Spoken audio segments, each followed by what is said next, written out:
Uttar Pradesh Bijnor CM योगी ने बिजनौर में प्रबुद्ध सम्मेलन को संबोधित किया। बोले, बिजनौर ऋषि मुनियों की धरती, रालोद प्रत्याशी के माथे पर चंदन लगा देना। लोकसभा चुनाव का प्रथम चरण जैसे जैसे नजदीक आता जा रहा है, वैसे ही शीर्ष नेताओं ने मतदाताओं तक पहुंचना शुरू कर दिया है। उत्तर प्रदेश के मुख्यमंत्री योगी आदित्यनाथ भी शुक्रवार को बिजनौर की सरजमी पर पहुंचे और भाजपा प्रबुद्ध वर्ग सम्मेलन में जुटे भाजपा पदाधिकारी व कार्यकर्ताओं को संबोधित किया और दो टूक कहा कि एक वोट जब गलत हाथों में जाता है तो देश में अराजकता लाता है और वहीं वोट जब सही हाथों में जाता है तो देश की तकदीर बदल देता है। उन्होंने कहा कि पूरे देश में आज फिर एक ही आवाज है और बच्चे बच्चे की जुबान पर यही है कि एक बार मोदी सरकार। सीएम ने कहा, बिजनौर ऋषि मुनियों की धरती है। वोट सही हाथों में गया तो बिजनौर में महात्मा विदुर मेडिकल कॉलेज की स्थापना की गई। इस बार बिजनौर में रालोद प्रत्याशी के माथे पर चंदन लगा देना। उन्होंने मंच से बिजनौर लोकसभा प्रत्याशी चंदन चौहान व नगीना लोकसभा प्रत्याशी ओम कुमार को वोट एंड सपोर्ट देकर भारी मतों से विजयी बनाने की अपील की। Uttar Pradesh bureau report, SP Rana. प्रत्याशियों ने नामांकन किया तो मैंने कहा कि सबसे पहले प्रबुद्ध जनों से हम आशीर्वाद लेते हैं।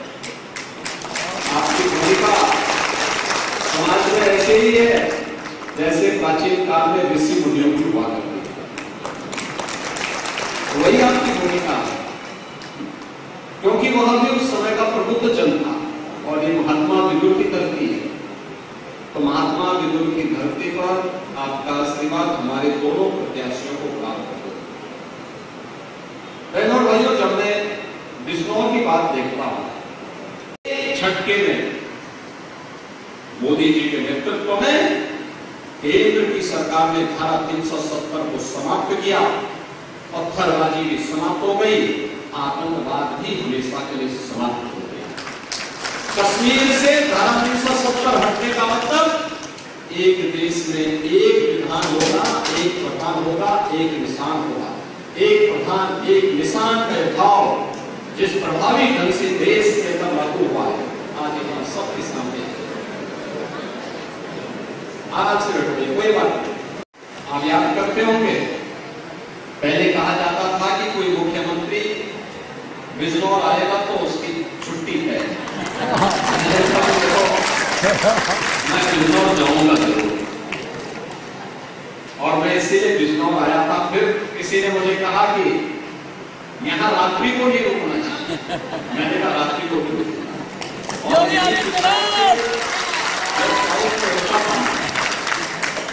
रात्रि को मैंने विदुरपुर किया था, भ्रमण भी किया था, और उस समय यहाँ के प्रबुद्ध जनों के साथ मैंने एक संवाद बनाया था। लगभग 50 के आसपास प्रबुद्ध जन आए थे, उनके साथ मैंने एक संवाद बनाया था कि वे क्या कर रहे हैं। इसमें कृषि के क्षेत्र में भी जिन्होंने प्रगतिशील किसान भी थे, शिक्षक भी थे, चिकित्सक भी थे, अधिवक्ता भी थे, व्यापारी भी थे, अलग अलग तबके के लोग थे। कितना पोटेंशियल है जनपद में, मैं देखता हो सकता किस तथ्य को कभी भी सामने रखने का प्रयास नहीं किया। लेकिन हमारे स्तर पर हमारे माननीय जनप्रतिनिधि पर जो प्रस्ताव लाते थे, इन्होंने मुझसे कहा कि बिजनौर में मेडिकल कॉलेज होना चाहिए। हमने कहा एकदम मेडिकल कॉलेज वहां के लिए होना चाहिए, क्योंकि जनता पार्टी के संयुक्त प्रत्याशी के रूप में आपके बीच में उपस्थित हैं श्री चंदन चौहान जी।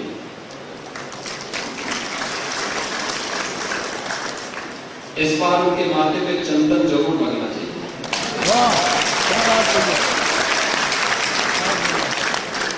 देखिए, इसी को संयोग कहते हैं। उनके पिताजी भी भारतीय जनता पार्टी और राष्ट्रीय लोकदल के ही गठबंधन से चुनाव जीतकर, और मैं विश्वास के साथ कह सकता हूं, जैसे ही चंदन चौहान का नाम घोषित हुआ तो मैंने कहा देखो ये सीट हमारी 100% श्योर है। और ऐसे ही लोकदल के सहयोग से भारतीय जनता पार्टी नगीना लोकसभा सीट जीतेगी। वहां से नेटवर्क से हमारे विधायक हैं, लोकप्रिय विधायक हैं, जनता के बीच में रहे रहते हैं, लगातार जनहित से जुड़े हुए मुद्दों पर काम करते हैं। आज पार्टी ने उन्हें नगीना लोकसभा सीट से अपना प्रत्याशी बनाया है। आपका आशीर्वाद उन्हें प्राप्त हो, इस दृष्टि से प्रबुद्ध जनों के बीच में हम दोनों प्रत्याशियों का परिचय कराने के लिए मुझे स्वयं आना पड़ा। यानी मोदी की गारंटी देश के अंदर बिना भेदभाव के देश के हर नागरिक के जीवन को सम्मान और स्वाभिमान के साथ आगे बढ़ाने की गारंटी है, सुरक्षा की गारंटी है, समृद्धि की गारंटी है। और हम लोग इसीलिए कहते हैं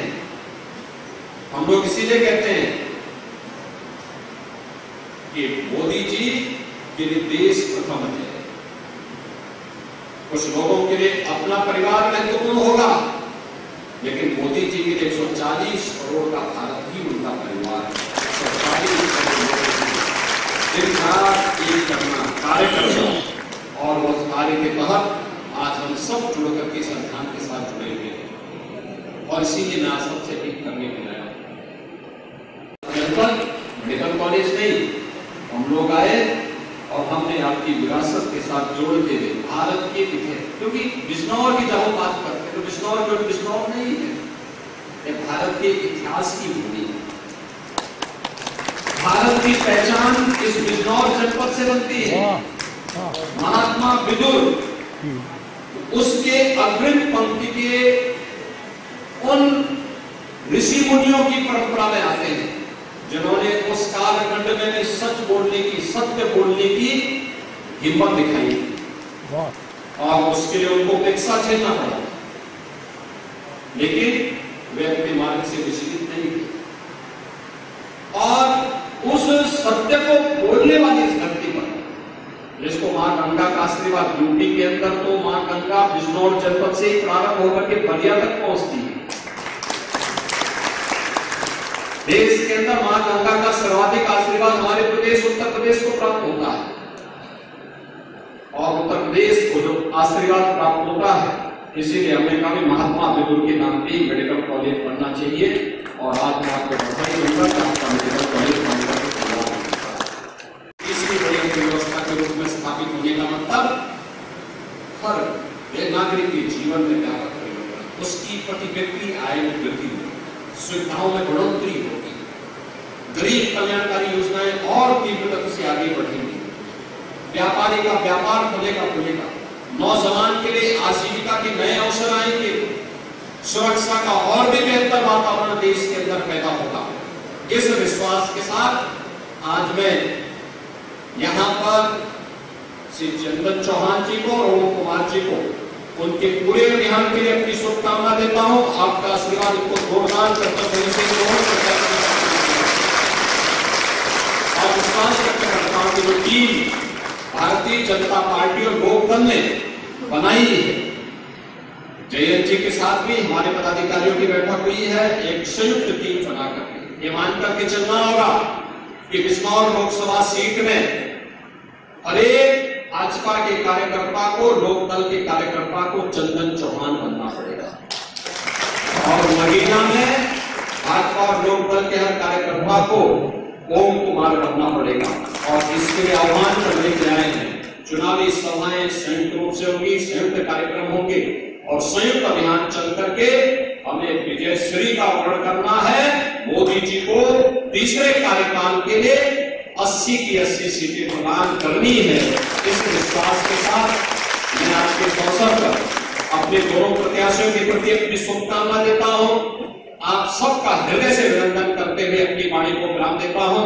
आप सब मेरे साथ बोलेंगे, भारत माता की जय। समाज को बताने की आवश्यकता है, प्रदेश हो या देश, लोग वही थे, देश वही है, प्रदेश वही है, केवल सरकार बदली और कार्यशैली बदली। आज आप देख रहे होंगे, आज यूपी में कर्फ्यू भी नहीं है, दंगा भी नहीं है। आज यूपी में बेटी और व्यापारी दोनों सुरक्षित है, पर्व और त्योहार शांतिपूर्ण तरीके से मनाए जा रहे हैं, कहीं कोई अराजकता नहीं है। अयोध्या धाम में आप देख रहे होंगे, और काशी में, काशी विश्वनाथ धाम में अब तक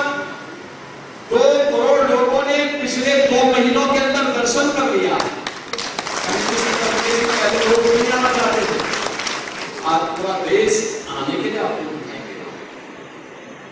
प्रतिदिन अयोध्या में 1 लाख, 1.5 लाख, 2 लाख तक श्रद्धालु आ रहे हैं दर्शन करने। ऐसे ही काशी में भी इतने लोग प्रतिदिन आ रहे हैं। अनुमान करिए, जहां पहले कोई नाम सुन के करता था, आज लाखों की संख्या में आ रहे हैं लोग, दर्शन कर रहे हैं, सुरक्षित माहौल में वापस आ रहे हैं। व्यापारी का व्यापार फल रहा है, पूरी मजबूती के साथ वो अपने कार्यक्रम को आगे बढ़ा रहा है। और इसी में मोदी जी ने भी संकल्प किया है, विकसित भारत। मोदी जी का संकल्प है विकसित भारत की परिकल्पना को साकार करना, उस संकल्पना के साथ हर भारतवासी को जोड़ना। विकसित भारत बनेगा कब? जब उत्तर प्रदेश विकसित होगा, और उत्तर प्रदेश तब विकसित होगा जब केंद्र में भी और प्रदेश में भी एक जैसी सरकार। और उत्तर प्रदेश के विकास के लिए क्या है? विकसित उत्तर प्रदेश के लिए विकसित बिजनौर भी चाहिए। और ओम कुमार का भी विजयी होना आवश्यक है। तभी बेहतर और बेहतर कनेक्टिविटी होगी, मेडिकल कॉलेज की सुविधा और बढ़ेगी, उद्योग बढ़ेंगे, नए निवेश आएंगे, रोजगार का सृजन होगा, नए संस्थान बनेंगे और यहाँ की पुरातन पहचान को उपलब्ध कराने में हमें मदद मिलेगी। और आज इसी के आह्वान के साथ मैं आपके बीच में आया हूं। अभी परसों 31 को प्रधानमंत्री जी मेरठ में आ रहे हैं। बिजनौर के भी हमारे कुछ कार्यकर्ता वहां पहुंचेंगे, हमारे प्रत्याशीगण भी वहां पहुंचेंगे।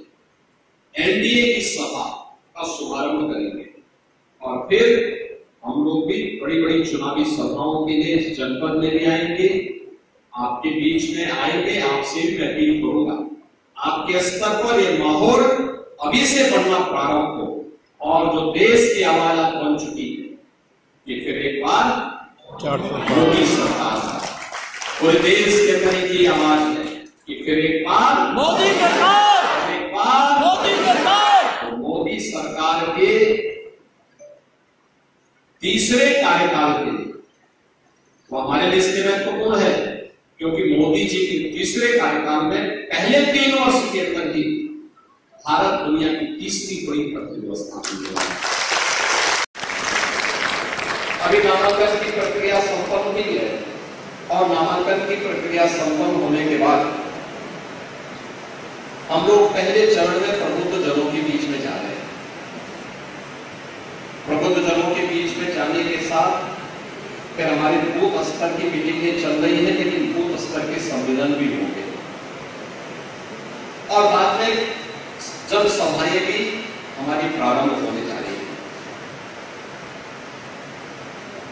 प्रबुद्ध जनों के पास मैं इसलिए आया हूं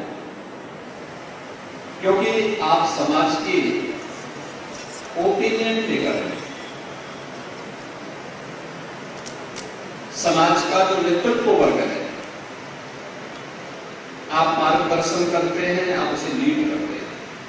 कोई अधिवक्ता है, कोई चिकित्सक है, कोई शिक्षक है, कोई व्यापारी है, कोई हस्तशिल्पी है, कोई कारीगर है, कोई महिला सशक्तिकरण के लिए कार्य कर रहा है, कोई पर्यावरण के लिए कार्य कर रहा है।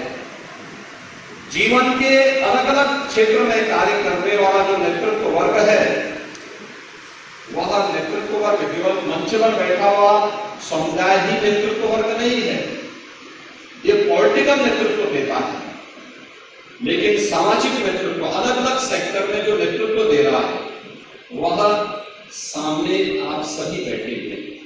नेतृत्व में सरकार नहीं होती है, केंद्र और राज्य में सरकार नहीं होती, तो क्या अयोध्या में रामलला का भव्य मंदिर का निर्माण हो पाया? आप मुझे बताओ, मोदी जी प्रधानमंत्री हैं तो देखो उत्तर प्रदेश का गौरव भी किस रूप में बढ़ता। अभी चौधरी साहब को भारत रत्न के सम्मान से चौधरी साहब को सम्मान बहुत पहले मिल जाना चाहिए था, बहुत पहले मिल जाना चाहिए था। भारत की नब्ज को अगर भारत के किसी राजनेता ने उस कालखंड में सही तरीके से पहचाना था चौधरी चरण सिंह जी का, जिन्होंने कहा था कि भारत की प्रगति का मार्ग देश के खेतों और खलिहानों से होकर के जाता है। अन्नदाता किसान, जिस देश में 70 से लेकर 75% आबादी खेती बाड़ी पर निर्भर करती हो, वो किसान सरकार के एजेंडे का हिस्सा नहीं था। और पहली बार हुआ कि प्रधानमंत्री मोदी जी ने चौधरी साहब के सपने को साकार करने के लिए अपने एजेंडे का हिस्सा, शासन के एजेंडे का हिस्सा अन्नदाता किसानों को बनाया। और जब उसके परिणाम आने प्रारंभ हुए तो भारत रत्न का सम्मान चौधरी साहब को भी देकर के चौधरी साहब के माध्यम से न केवल पश्चिमी उत्तर प्रदेश बल्कि पूरा उत्तर प्रदेश गौरवान्वित है, क्योंकि चौधरी साहब का संबंध उत्तर प्रदेश से था। उत्तर प्रदेश के मुख्यमंत्री के रूप में भी उन्होंने देश को अपनी अमूल्य सेवाएं दी। इसलिए मैं आज के इस अवसर पर आप सबको इस बात की भी बधाई देता हूं, प्रधानमंत्री मोदी जी के प्रति आभार व्यक्त करता हूं कि चौधरी साहब को उन्होंने भारत रत्न का सम्मान देकर के न केवल पश्चिमी उत्तर प्रदेश को और किसानों को बल्कि पूरे उत्तर प्रदेश के गौरव को बढ़ाने का काम किया है। इसके लिए हम सब उनके प्रति आभारी हैं।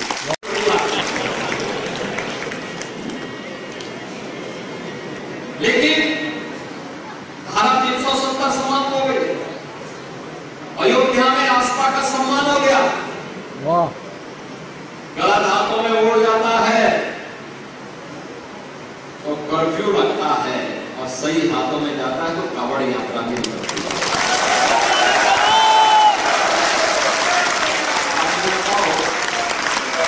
अन्नदाता किसानों का सम्मान ऋण माफी से लेकर के कृषि सिंचाई योजना से लेकर के और प्रधानमंत्री किसान सम्मान निधि तक, गन्ना मूल्य का भुगतान हो या फिर धान और गेहूं का क्रय, पहले बिचौलिए लेते थे, किसान देखता रह जाता था। आज एमएसपी से ज्यादा दाम अन्नदाता किसान को मार्केट में प्राप्त हो रहा है और हम भी इस बात को कहते हैं, जहां किसान को लाभ हो, किसान को अपनी फसल बचनी चाहिए। यानी सही दिशा में सरकार चलती है। एक वोट देश के विकास को रुक भी कर सकती है, आतंकवाद और अलगाववाद को बढ़ाती भी है, और वोट सही हाथों में जाता है, देश की तस्वीर और तकदीर को भी बदल कर रख देता है। और उसी के लिए आपको करने के लिए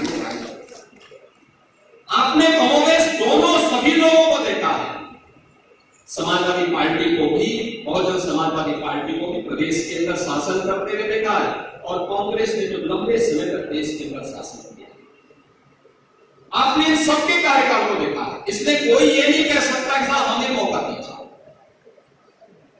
आज तो आपके पास एक अवसर है कहने के लिए कि भाई सबको अवसर मिला और सबसे अच्छा कार्यकाल मोदी जी का। मोदी की गारंटी आज देश के अंदर छानी है।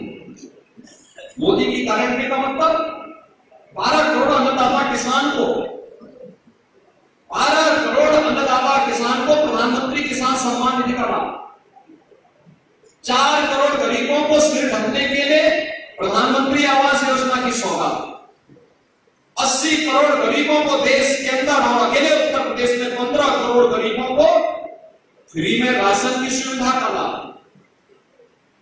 12 करोड़ गरीबों को देश के अंदर आयुष्मान भारत में 5 लाख रुपए की स्वास्थ्य बीमा का कवर, 10 करोड़ गरीबों को प्रधानमंत्री उज्ज्वला योजना में फ्री में रसोई गैस का सिलेंडर, 12 करोड़ गरीब परिवारों को एक शौचालय की सौगात, पीएम विश्वकर्मा योजना के अंतर्गत लाखों हस्तशिल्पियों को प्रशिक्षण के साथ साथ उन्हें टूल किट उपलब्ध करा करके सरकार की सहायता के साथ जोड़ना। आप देखें मेडिकल कॉलेज के साथ साथ यहाँ की सड़कों, हाईवे, 4 लेन की कनेक्टिविटी कितनी अच्छी बेहतरीन कनेक्टिविटी के साथ हुई। यहां पर अन्य हर एक सेक्टर में यहां की ओडीओ भी आज एक नई पहचान बना रही है, और उस पहचान को बनाए रखने के लिए ही आज हम सब एक बार फिर से आपके पास आए हैं। याद रखना, हम प्रबुद्ध जनों की कुछ कमियां होती हैं जो चंदन चौहान की भी कहानी नहीं पहुंचा कि हम लोग बड़ी बड़ी बहस कर लेते हैं, चर्चा कर लेते हैं, ऐन वक्त पर हम लोग आलसी हो जाते हैं, वोट डालने नहीं जाएंगे,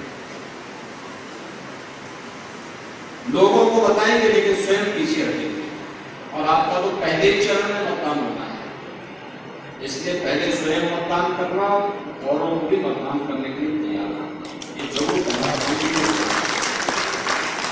दूसरा, अपने वोट की कीमत को पहचानना और लोगों को उसके लिए तैयार करना। याद करिए, आपका वोट अन्य लोगों के साथ में जाता था, तो बिजनौर अपनी पहचान के लिए मोहताज होता था। आपका वोट सही दिशा में गया तो विरासत की और विकास का भी एक बेहतरीन उदाहरण महात्मा बुद्ध मेडिकल कॉलेज के रूप में बिजनौर यानी हर एक स्तर पर कैसे परिवर्तन देखने को मिला है, यह आज हम सब यहां पर देख सकते हैं। यानी एक वोट की कीमत क्या होती है? गलत हाथों में वह वोट जाता है तो अराजकता फैलती है, और सही दिशा में जाता है, सही पार्टी को जाता है तो वह देश को एक नई ऊंचाई की ओर लेकर के आपकी आस्था का सम्मान कर सकता है। मुझे बताइए, मैं जो कह रहा था कि एक वोट प्रदेश को और देश को अराजकता की ओर भी ले जाता है जब गलत हाथों में जाता है, लेकिन जब सही पार्टी को जाता है तो वही वोट देश की तकदीर और तस्वीर को बदल करके रख देता है। क्या हालत थी 2014 के पहले देश की? कहां जा रहा था देश? अविश्वास था, देश की सीमाएं सुरक्षित थी, दुनिया के अंदर भारत की छवि बहुत खराब थी, भारत के पासपोर्ट की कोई कीमत नहीं रह गई थी, विकास के कार्य ठप से पड़ गए थे, कॉमनवेल्थ गेम्स दिल्ली में हुआ था और गेम्स संपन्न हो गए, तब तक कार्य पूरे नहीं हो पाए थे, यहां पर भ्रष्टाचार फैला था, और उस समय किस किस प्रकार की जांचें बैठी थी, कौन नहीं जानता इन बातों। लेकिन गलत हाथों में जनता ने नेतृत्व दिया था, उस समय दुर्गति हो रही। 2014 का भारत वैश्विक मंच पर भारत का सम्मान बढ़ा, देश की सीमाएं सुरक्षित हुई है। क्या आज भी क्या कोई भारत की सीमा में घुसपैठ करने का दुस्साहस कर पाएगा? क्या नहीं कर सकता। कश्मीर में धारा 370 समाप्त हो गई। हम बचपन से नारा लगाते थे, भाजपा के लोग और जनसंघ के लोग नारा लगाते थे, एक देश में दो प्रधान, दो विधान, दो निशान नहीं चलेंगे। हम नारा देते थे, जहां बलिदान हुए मुखर्जी और कश्मीर हमारा। डॉक्टर श्यामा प्रसाद मुखर्जी ने कश्मीर के लिए अपने आप को बलिदान किया, और पहली बार 1952 के बाद पहली बार कश्मीर में, क्योंकि कश्मीर में धारा 370 देश के अंदर उग्रवाद और आतंकवाद का कारण भी थी, और हमारे सुरक्षा बलों के जवानों पर पत्थरबाजी के माध्यम से उन्हें चोटिल करने का काम भी करती थी।